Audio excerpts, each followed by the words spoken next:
parce que si vous ne faites pas de déclaration fiscale, il est évident que vous ne comprenez pas, vous ne pouvez pas comprendre l'intérêt qu'il y a à avoir davantage d'infrastructures socio-économiques.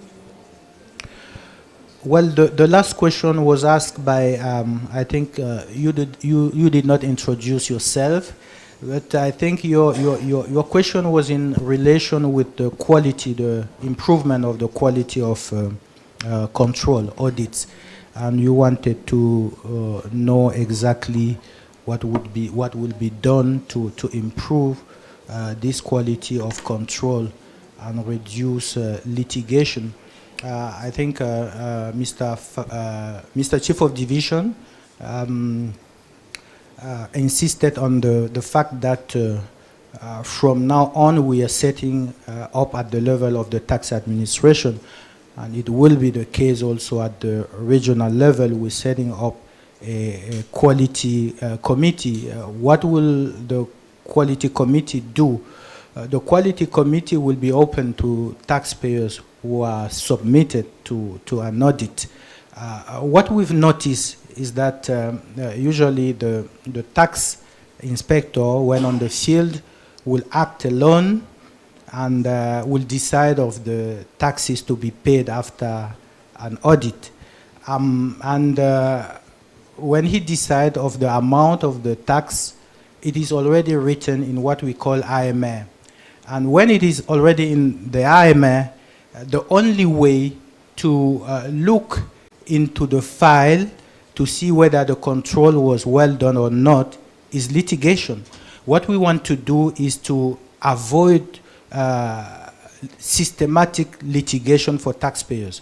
So we're going to set up a committee at the level of the Department of Taxation, and for all the audits operation, notably those who induce high amounts of adjustment, we're going to give the opportunity to the taxpayer to refer to this committee. What you're going to do is, okay, if you think that my collaborator on the field is not doing his job well, and that it will result in an excessive amount in terms of adjustment, you just take your pen and you write to me. You tell me that before this control ends, I want the quality committee to look into the file to see whether the job was well done. That's what we're going to do. And at the internal level, we're also going to give the opportunity to our services when they are dealing with difficult matters, because sometimes the adjustments are high because the issues that they're facing is very complex.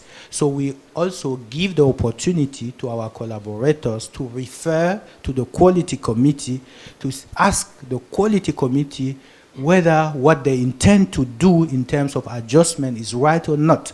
So this quality committee is going to fix the issue before we escalate to litigation. That's the idea behind the improvement of the quality of control. But beside that, I would want to add something important. I think Mr. Faisal forgot to mention. We decided 1 year ago that when a taxpayer record important improvement in his spontaneous payment, that is an increase of something like, I think, 15%, the year where we have recorded this important improvement will be exempted from audit. And that is a very important point. And I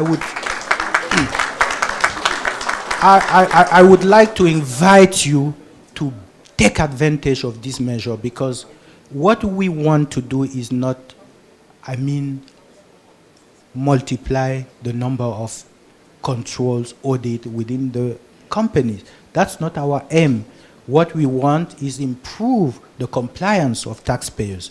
That's why this measure was passed, and I insist on the fact, because I'm surprised that we're not receiving many requests in line with this measure, which is an important one. One of the domains where we register complaints, most of our complaints come from audits and controls. And we are aware of that, and we're doing our best to improve that. And this measure is in line with these efforts to improve the quality of control. So take advantage of it, please. Well, I think this was the last question, and I am available to take more of your questions. Thank you. Merci, Monsieur le Directeur Général, pour cette brillante intervention et des réponses très précises aux questions qui ont été posées.